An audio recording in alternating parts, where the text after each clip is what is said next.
बीमारी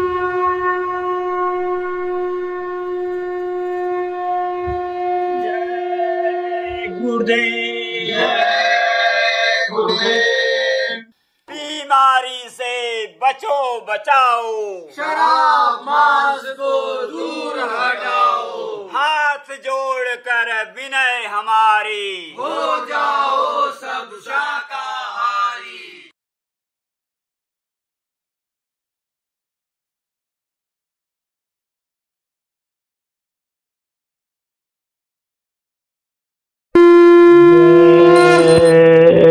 गुरुदेव सतगुरु जय गुरुदेव जी, मोहि बल एक तुम्हार, तुम बिन हित अपना नहीं, तन मन धन संसार।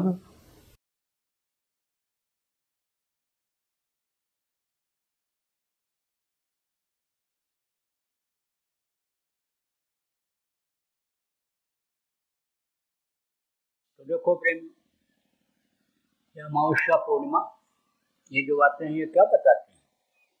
1 महीना उम्र आपकी खत्म हो गई, 15 दिन उम्र आपकी खत्म हो गई। ये जो साल बदलता है ये क्या बतलाता है? 1 साल उम्र खत्म हो गई।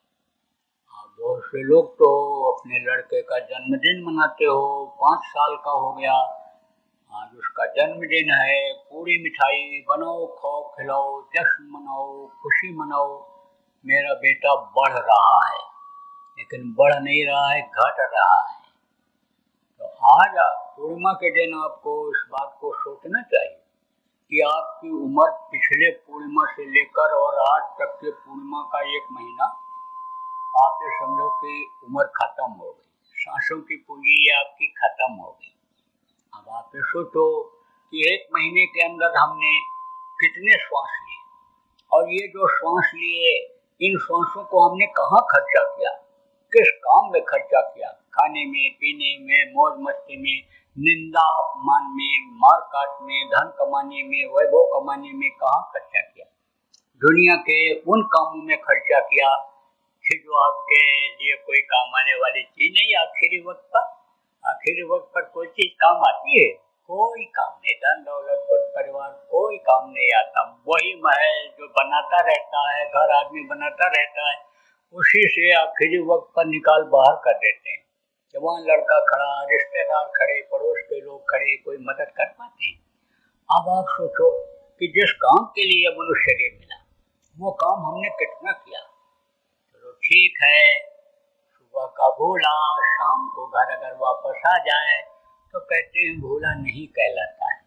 जो गया सो गया, अब आगे की सुध ले, लो कि भाई जो हमारे सांसों की पूंजी बची है उससे हमको अपना काम करना है। इस जीवात्मा को परमात्मा तक पहुंचाना है, अपने घर, अपने वतन मालिक के पास जाना है। यह लक्ष्य, यह उद्देश्य आप प्रेमियों अब भी बना लो, तब भी कोई दिक्कत नहीं। अब इसमें वादा मत करना, ये मत सोचना प्रेमियों, ये भी बता देते हैं आपको कि भाई अभी तो हमारी जवानी है, खाने पीने की मौज मस्ती की उम्र है, बुढ़ापा जब आएगी तब हम भजन भाव भक्ति करेंगे। अभी तो हम गृहस्थी को सुलझा लें, अभी तो हम कोई धन कमा लें, अभी हम नाम कमा लें अपना। अगर इसी में लगे रह गए, इसी को सोचते रह गए, तो आदमी की इच्छाएं हो गई अनंत, बहुत इच्छाएं बढ़ गई। इच्छा कभी पूरी नहीं होगी। तो जब आप सोचोगे हम ऐसा कर लें, वैसा आप कर ही नहीं पाओगे। आप कहोगे धन कमा लें, आप कहोगे हमारे पास 1000 है, हम लाख कमा लें, करोड़ कमा लें, फिर हम इसमें लगेंगे। तो जब करोड़ कमा लोगे तब अरब खरब की इच्छा होने लगेगी, और जब अरब खरब हो जाएगा तब मन कहेगा कुबेर का खजाना हमको मिल जाए। जब आप ये कहोगे कि हम नाम कमा लें, इस पद पर पहुंच जाएं, उस पद पर जब पहुंचोगे तो ऊंचे पद की इच्छा होने लग जाएगी। आप ये कहो कि हम गृहस्थी को सेट कर लें और फिर समझो कि हम इस काम में लगे, भजन भाव भक्ति में लगे। तो गृहस्थी आज तक किसी की सेट हुई? आज तक तो गृहस्थी किसी की सेट हुई ही नहीं। और जितने ही इसको सुलझाता है आदमी, उतना ही इसमें उलझता चला जाता है। कारण क्या है? असली चीज को वही छोड़ दिया। जो पहले लोग कमाते थे, जो पहले लोग हासिल करते थे पहले के युगों में, उस चीज को आदमी ने छोड़ दिया। पहले के युगों में क्या था? जो इच्छा कीन्ही मन माही, हर प्रताप कर दुर्लभ नाही। जिस चीज की इच्छा करता था वो इच्छा पूरी हो जाती थी दुनिया की। आप ये समझो, तो उस वक्त परीक्षा कैसे पूरी होती थी? जब अणुमा गणुमा महिमा लगमा सिद्धियां प्राप्त हो जाती थी। जब आप ये समझो कि कामधेनु कल्प वृक्ष की प्राप्ति हो जाती थी, रिद्धि सिद्धि की प्राप्ति हो जाती थी, जब प्रभु का दर्शन हो जाता था तो समझो कि सब सुलभ हो जाता था। आप ये समझो कि जिसने पैदा होने के पहले माँ के स्तन में दूध भर दिया कि माँ के स्तन में दूध भर दो, बच्चा पैदा होगा तो तुरंत उसको दूध की जरूरत पड़ेगी, जो ऐसी व्यवस्था करता है। आप तो समझो उसको तो भूल गए। आप तो बस यही सोचते मैं करूंगा तभी होगा, ऐसा होगा वैसा होगा, अपना खुद को अपना समझने लग गए। इसलिए उसको समझने की जरूरत है जो सबकी व्यवस्था करता है, सबको देता है। अजगर करे न चाकरी, पंछी करे न काम, दास मलूका कह गए सबके दाता राम। आप तो समझो प्रारब्ध हर आदमी, हर इंसान के साथ जुड़ा हुआ है। और जो संतों के जीव बन जाते हैं, जो प्रारब्ध में नहीं भी होता है, शरीर के आराम के लिए, सुख के लिए, शरीर के पालन पोषण के लिए, उनको जो प्रारब्ध में नहीं भी होता है वो भी मिल जाता है, वो भी वो दे दिला देते हैं। तो आपको प्रेमियों चिंता नहीं करनी चाहिए। तो आप ये समझो कि आज के दिन इस बात को जरूर आपको सोचना चाहिए कि भाई इस वक्त पर समय के अनुसार, कलयुग के अनुसार किसी की जिंदगी का कोई भरोसा नहीं है। आदमी घर से निकले, कोई गारंटी है कि 2 घंटे के बाद ठीक ठाक वापस आ जाए? कोई गारंटी नहीं। तो आप इस बात को कैसे सोच सकते हो कि हमारी बुढ़ापा आएगी? बुढ़ापा की कोई गारंटी नहीं। आपको कोई ऐसा आदमी मिल जाए कि जो 2 मिनट में आपके शरीर को खत्म करा दे, ऐसे भी लोग होते हैं। गांव के बूढ़े ने कहा कि हमारे गांव के जवान लोग तो बूढ़े होते ही नहीं। कहा कि भाई कौन सी बूटी पिलाते हो आप, कौन सा अनाज खिलाते हो, कौन सा मेवा खिलाते हो कि जवान बूढ़े नहीं होते? बोले सब शराबी हो गए, गांव के जितने जवान थे सब शराबी हो गए। शराबी 1-2 थे, उनका साथ कर लिया, उसने सबको पिलाना शुरू कर दिया। अब वो कोई लड़ के मर रहा है, कोई कट के मर रहा है, कोई मार के मर रहा है, कोई बोतल पी के एक दूसरे के सिर पर मार करके मर जा रहा है। तो बुढ़े ने कहा हमको तो अफसोस है कि हमारा गांव उजड़ जाएगा, कोई रह ही नहीं जाएगा। जब बुढ़े सब मर जाएंगे, जवान जवानी में ही मरे चले जा रहे हैं। तो कोई ऐसा साथी मिल गया तब तो ये बिल्कुल कांच के टुकड़े की तरह से हो जाएगा। कहीं भी जैसे कांच गिर गया और उसकी कीमत खत्म हो गई, ऐसे इसकी कीमत खत्म हो जाएगी। इसलिए आप विशेष रूप से जो पुराने नामदानी हो, सत्संगी हो, आज आप संकल्प बनाओ कि भाई हमारा समय जो निकल गया, अब हम कुछ समय गुरु के आदेश के अनुसार अपने आत्मा के कल्याण में भी लगाएंगे, आत्मा के कल्याण में भी देंगे समय को।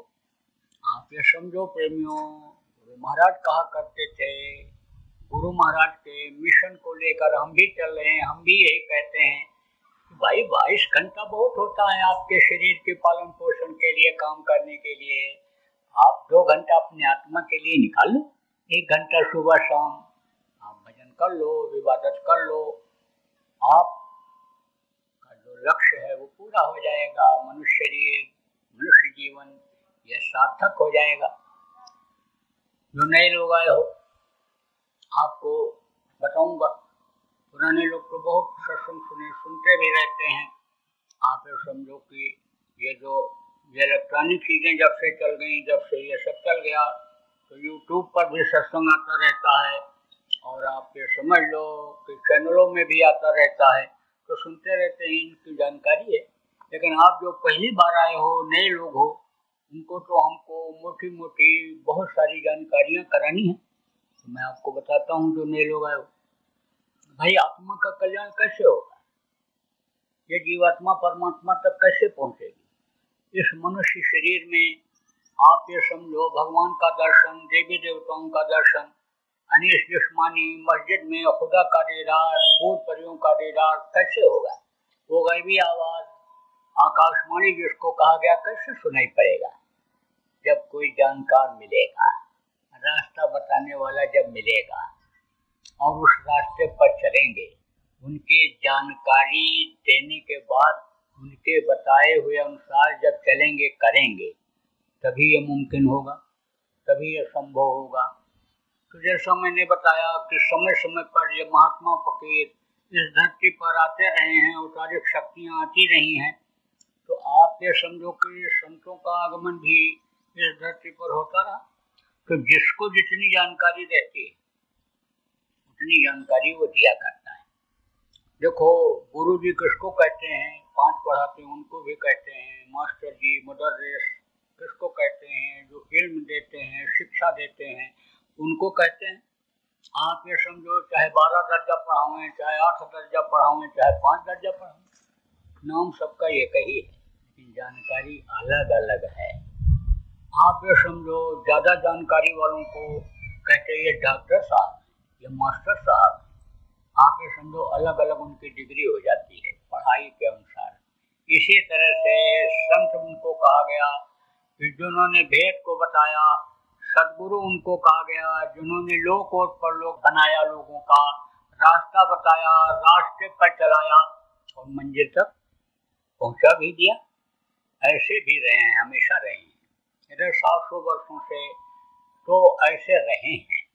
आप ये समझो कि पढ़ाई यानी कई लड़के करते हैं, लेकिन योग्यता जिसकी होती है उसको नौकरी दी जाती है। यानी समझो जैसे कोई 16 दर्जा पढ़ करके नौकरी करने के लिए जाए, जगह निकलती है, 16 दर्जा पढ़ा हुआ लड़का इसमें बैठ सकता है, तो सैकड़ों बच्चे बैठते हैं और एक दो जो जानकारी वाले ज़्यादा होते हैं उनको ही वो रखते हैं।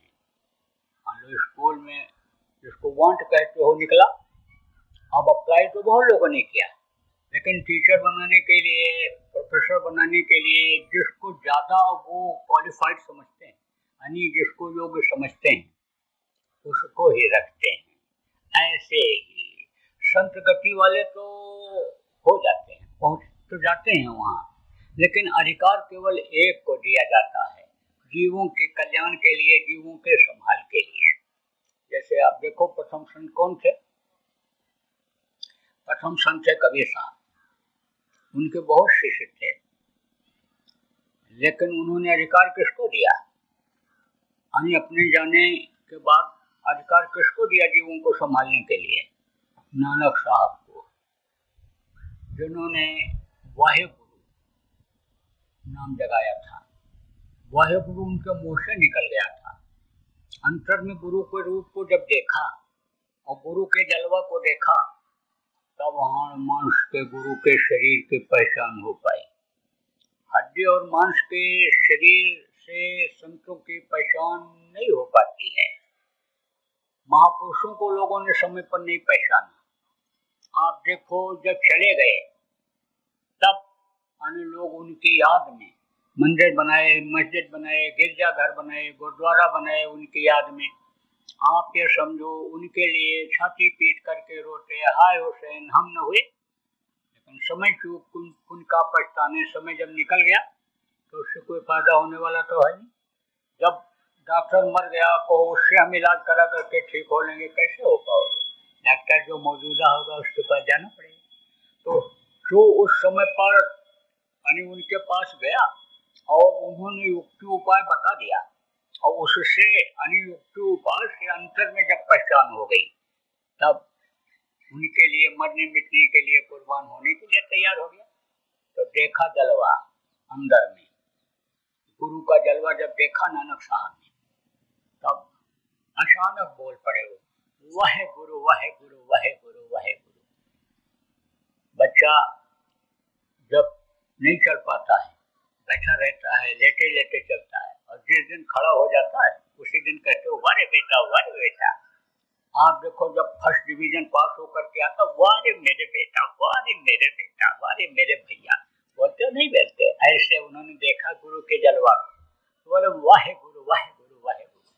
बस वही नाम उनसे जुड़ गया, उस परमात्मा से वही नाम जुड़ गया।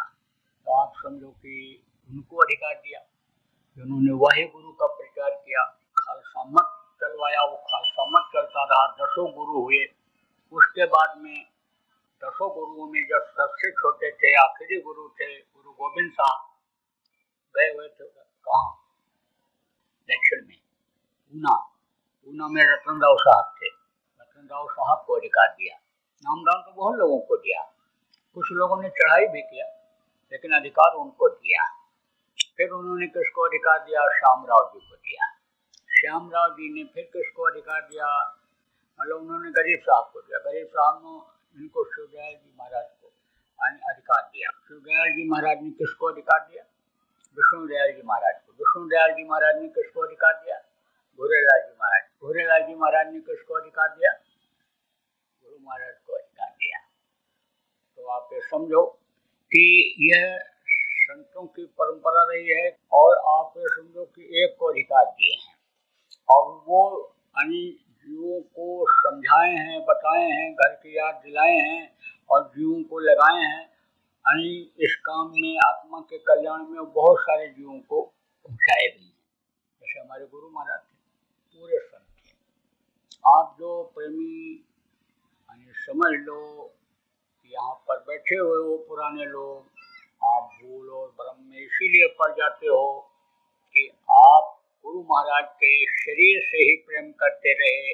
शरीर जब उनका छूट गया तो बहुत से लोग आप निराश हो गए, या बहुत से लोग भ्रम और भूल में पड़ गए कि हमारा उद्धार कैसे होगा, कल्याण कैसे होगा। कल्याण का हमने तो कोई काम किया नहीं, कौन करेगा, क्या होगा, उसी में आप भूल और भ्रम में पड़ जाते हो। जब तलाश होती है पानी की प्यासे को तो इधर उधर भटकता है, ऐसे ही जब कभी इच्छा जगती है, गुरु के वचन जब याद आते हैं तो आप इधर उधर भटकने लग जाते हो, समय आपका बेकार चला जाता है। अब आप ये समझो, गुरु के बताए रास्ते पर अगर चलने लग जाओ, गुरु का रूप अंतर में देख लो, गुरु अंतर में मिलने लग जाएं, तो अब अभी आपकी सारी शंकाएं खत्म हो जाएंगी, भाग दौड़ सब खत्म हो जाएगा। तो प्रेमियों में आपको बता रहा था कि गुरु महाराज हमारे जो थे संत थे, सदगुरु थे। सदगुरु का मतलब क्या होता है? जो रास्ता बतावे, रास्ते पर चलावे, मंजिल तक पहुंचा दे, वो संत सदगुरु होते। गुरु महाराज पूरे संत सदगुरु थे। अब आप समझो प्रेमियों कि अभी आपसे पूछा जाए कि भगवान से मिलना चाहते हो, भगवान का दर्शन करना चाहते हो, तो इक्का दुक्का छोड़ के बाकी सब बात उठा दोगे। कोई मुसलमान बैठे हो, इसमें कहा जाए खुदा का दीदार करना चाहते हो, फौरन बोलोगे बेशक, क्योंकि उससे आपको मोहब्बत है, प्रेम है, और उसके बारे में थोड़ी जानकारी है। भाई खुदा मिल जाएगा, भगवान मिल जाएगा, तो सारी खिलकत उसी की है, तो हमको फिर इस पापी पेट के लिए गुनाह गलती नहीं करनी पड़ेगी, इसलिए सब लोग कहा दोगे। लेकिन कहा जाए भगवान तो मिल जाएंगे, खुदा का दीदार तो हो जाएगा, लेकिन खाने को नहीं मिलेगा, भूखे रहोगे।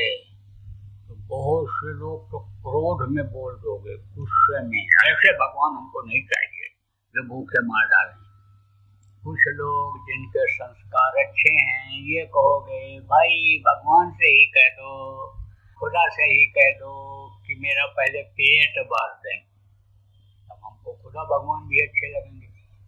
किसी किसी से कहा जाए कि तुम पड़े रहोगे, ऐसे उठ बैठ नहीं सकते हो, बीमार रहोगे, लेकिन भगवान पंखा जलते रहेंगे, हुजूर मोहम्मद साहब हवा करते रहेंगे, तो कहोगे नहीं, भगवान से कह दो, हुजूर साहब से कह दो, हमको जिस्मानी ताकत दे दें, हम लोग चलने फिरने लायक हो जाएं, हम दूसरों की ही खिदमत करेंगे, हम सेवा नहीं कराना चाहते हैं, हम भगवान की सेवा खुद करेंगे।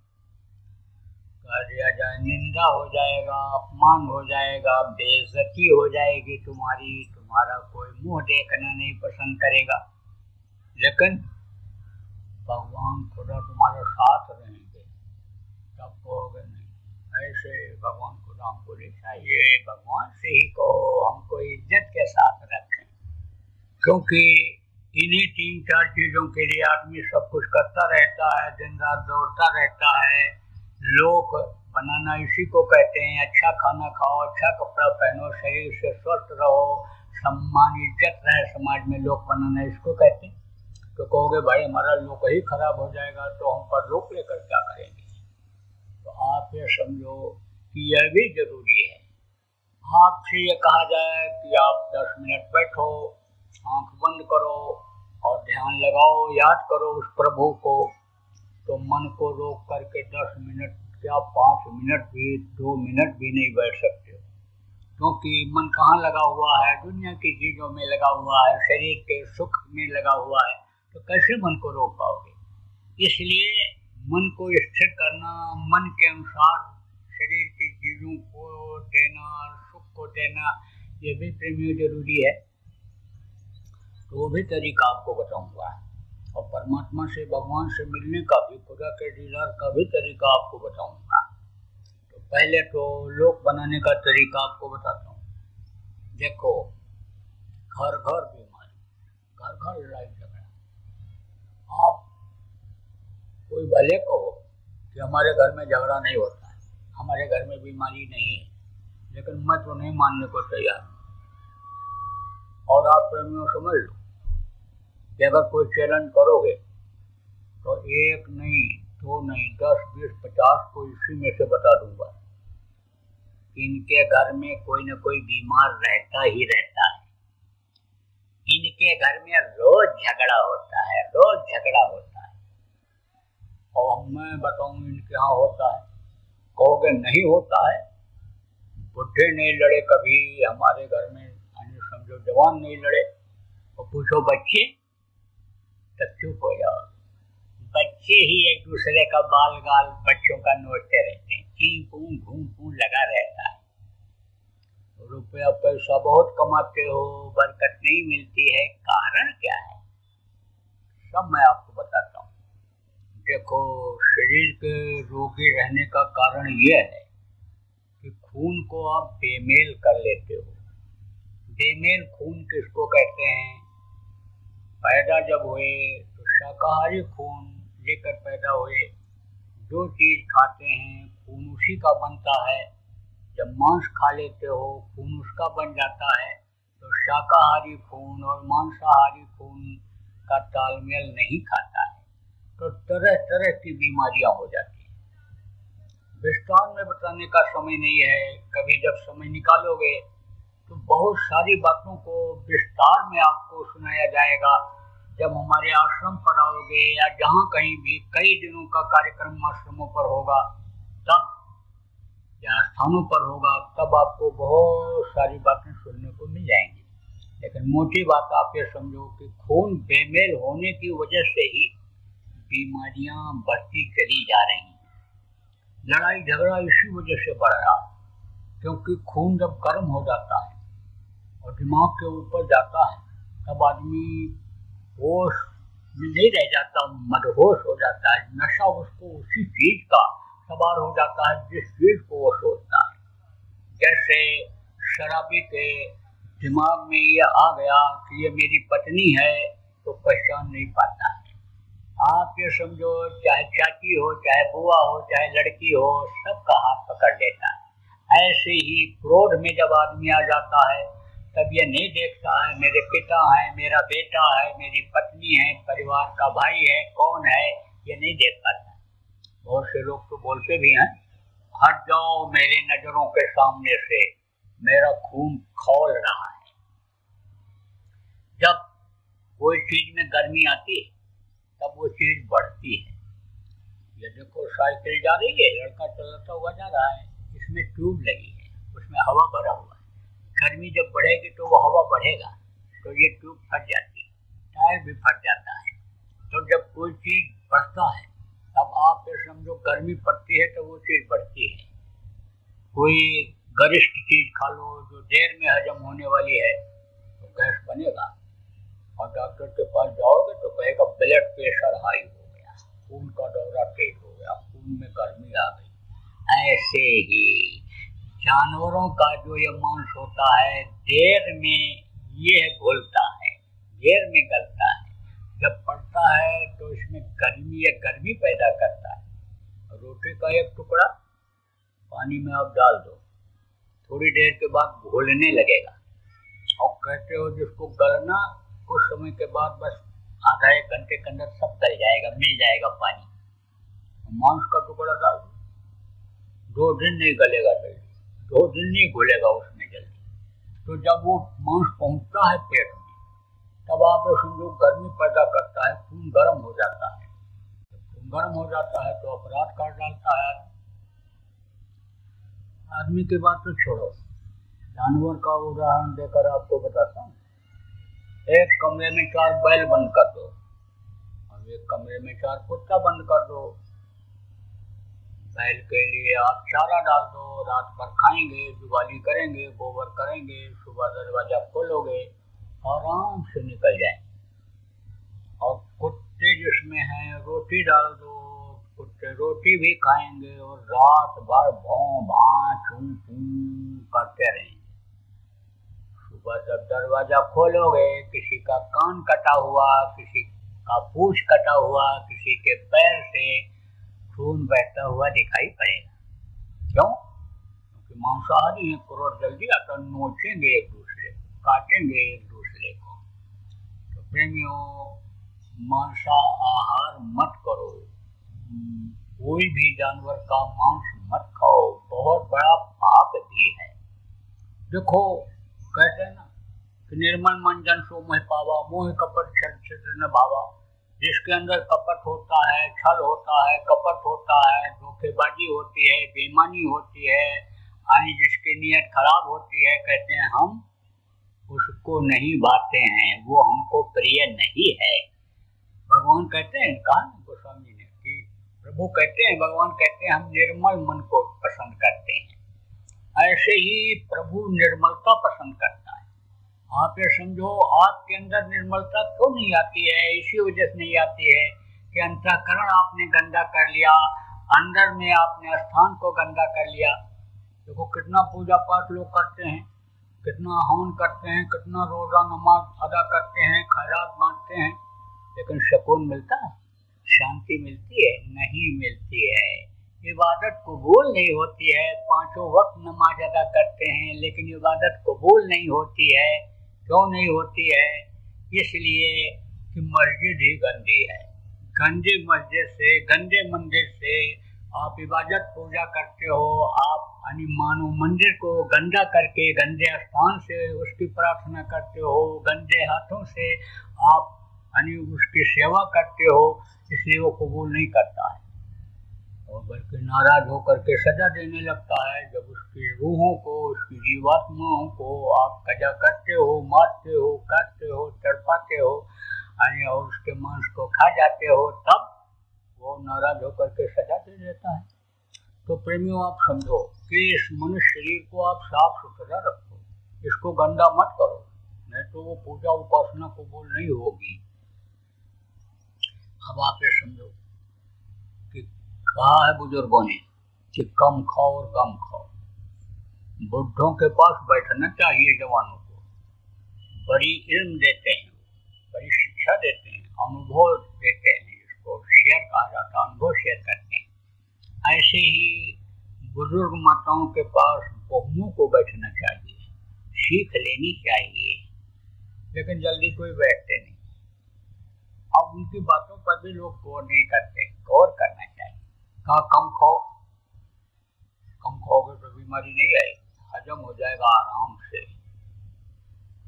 ज्यादा खा लेते हो, डॉक्टर के पास जाते हो तकलीफ में, पैसा लेने के लिए ऑपरेशन बता देता है।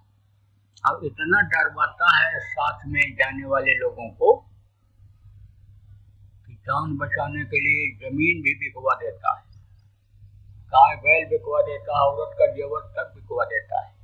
बेटा जल्दी करो, जान जाने वाली है, जल्दी करो, पैसा जमा करो, ऑपरेशन होगा, ऑपरेशन होगा।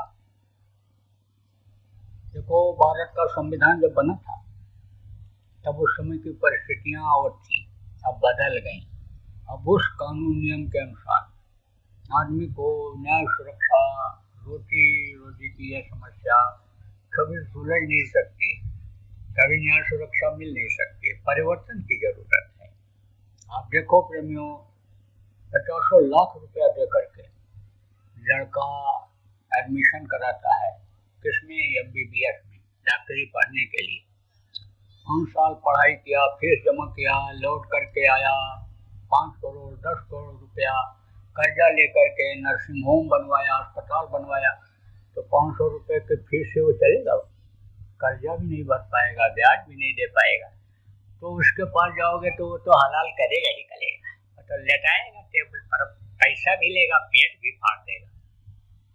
अब कोई जरूरी है कि एक बार ऑपरेशन करा लिया तो फिर ऑपरेशन नहीं कराना पड़ेगा? फिर जाओगे फिर ऑपरेशन, फिर जाओगे फिर ऑपरेशन। एक आदमी तो थक गया ऑपरेशन कराते कराते, 3-4 बार करा दिया और फिर ऑपरेशन बता दिया डॉक्टर। तब बोला डॉक्टर साहब, अब की बार ऑपरेशन करने के बाद आप सिलाई मत करना, टांका मत लगाना, चैन लगा देना, चैन, या तो बटन लगा देना, क्योंकि फिर आऊंगा तब भी ऑपरेशन ही करोगे। सिलाई करते हो, पक जाता है, टांके पक जाते हैं, फिर काटना पड़ता है, तो आप बटन लगा दो और जब आऊंगा पर बटन खोल के ऑपरेशन कर दे।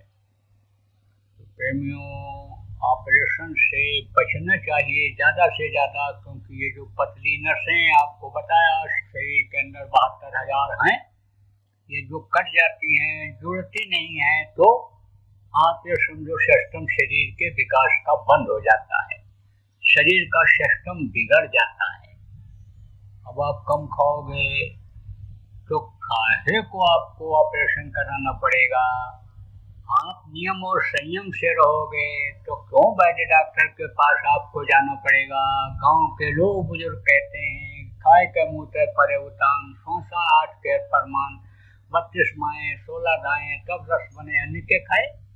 अब ये सब तो तरीका पहले सिखाया करते थे, भाई भोजन के बाद पेशाब करो, लेकिन खड़े खड़े नहीं, बैठ करके करो, गुर्दे की बीमारी में निजात मिलेगा। सुबह उठो, शाम का रखा हुआ पानी पियो, फिर घूमते हुए थोड़ी दूर तक चले जाओ, फिर जब लेटरिन करने के लिए बैठो दोनों दांतों को दबा लो, मल जब बाहर हो जाए मुंह खोल दो, दांत मजबूत होंगे।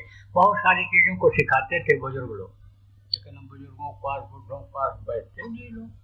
अब तो बस हाय पैसा, हाय पैसा, हाय कमाई, हाय कमाई। विदेशों में तो देखो जैसे छोटे बच्चे थोड़े बड़े हुए बस छोड़ देते, जाओ तुम अपना कमाओ खाओ करो जो इच्छा हो, बस वो लग जाते हैं दिन रात उसी पेट के चक्कर में।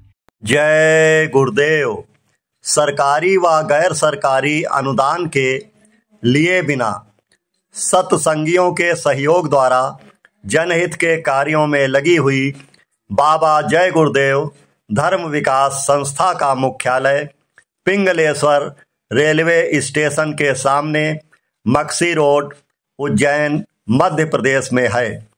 यहाँ पर सत्संग व नामदान का कार्यक्रम होता रहता है।